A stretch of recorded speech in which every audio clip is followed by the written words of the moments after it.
Hello दोस्तों, मेरे channel पर आप सभी का स्वागत है। दोस्तों, अगर आप सीलिंग पंखा को रिवाइंड करना सीखना चाहते हैं तो उससे पहले आपको सीलिंग पंखा के स्टेटर में पेपर लगाना सीखना होगा। तो आज के इस वीडियो में मैं आपको सीलिंग पंखा के स्टेटर में पेपर लगाना सिखाऊंगा। आप सीलिंग पंखा में 5 नंबर या फिर 7 नंबर का पेपर यूज कर सकते हैं। तो अब चलिए दोस्तों, मैं आपको पेपर को लगाकर दिखाता हूँ कि स्टेटर में हमें पेपर को कैसे लगाना है। तो देखिए, इस तरह से आपको पेपर को काट लेना है। सभी सीलिंग पंखा के स्टेटर का साइज अलग अलग होता है, तो आपको स्टेटर के हिसाब से पेपर को काट लेना है। ये देखिए, इस तरह से पेपर को थोड़ा सा ज़्यादा लंबा काटना है स्टेटर के साइज से, और फिर इस तरह से पेपर को काट लेने के बाद पेपर के चारों कोने को भी हल्का हल्का काट लेना है। अगर हम पेपर के कोने को नहीं काटेंगे तो तार भरते समय तार कोने में फंसेगा। अब देखिए, इस तरह से पेपर को यू टाइप में बनाकर इस तरह से आपको स्लॉट के अंदर में इसे लगा देना है। यह सबसे सरल तरीका है दोस्तों पेपर इंस्टॉल करने का।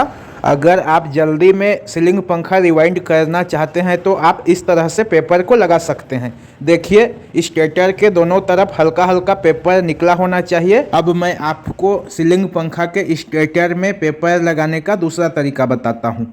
ये तो हो गया पहला तरीका। अब मैं आपको दूसरा तरीका बताता हूँ। जिस तरीके से मैं पेपर को लगाता हूँ वो तरीका आपको बताता हूँ।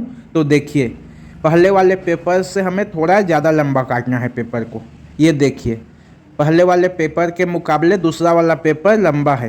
तो आपको इस तरह से पेपर को काट लेना है और फिर दोनों तरफ से इसे हल्का हल्का सा फोल्ड कर देना है। ज़्यादा फोल्ड नहीं करना है दोस्तों, हल्का हल्का ही फोल्ड करना है इसे। अब इस तरह से फोल्ड करने के बाद इसे नाखून से अच्छे से घिस कर चिपका देना है। अगर आप नाखून से इस पेपर को नहीं घिसेंगे इस तरह से तो आपका पेपर सही से नहीं लग पाएगा। तो देखिए, दोनों तरफ से इस तरह से पेपर को फोल्ड कर देना है और फिर अच्छे से नाखून से घिस घिस कर पेपर को चिपका देना है। दोस्तों, मैं सिर्फ आपको एक ही पेपर को स्लॉट के अंदर लगा कर दिखाऊंगा, क्योंकि सभी पेपर को हमें ऐसे ही लगाना है जैसे मैं इस पहले वाले पेपर को लगा रहा हूँ।